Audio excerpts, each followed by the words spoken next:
হবে না। আগের বারে চাটনিটা মনে হচ্ছে একটু ইয়ে ছিল না, মোটা ছিল না একটু। এটা কিসের চাটনি গো? জলপাই? জলপাই জলপাই জলপাই তেঁতুল তো মনে হচ্ছে। সব মেশানো আছে। তেঁতুলও আছে।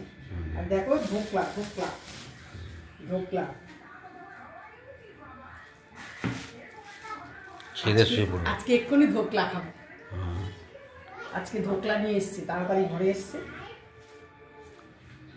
খেয়ে দিয়ে শুয়ে পড়বে। হ্যাঁ, খেয়ে দিয়ে শুয়ে পড়বে না?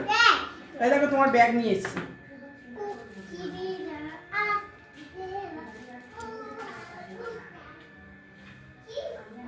তো লঙ্কা দিয়ে একটা করে। আমাকে দুটো দাও। দুটো লঙ্কা দেবো? দুটো লঙ্কা নেই তো, একটা লঙ্কাই হবে। একটা লঙ্কা দাও। সব একটা করে লঙ্কা। ঠিক আছে, চাটনি কি ওতে দিয়ে দেবো? না রাখো না, সাইডে সাইডে রাখো। চাটনি সাইডে রাখো মানে এখানে দেবো? দিয়ে দাও।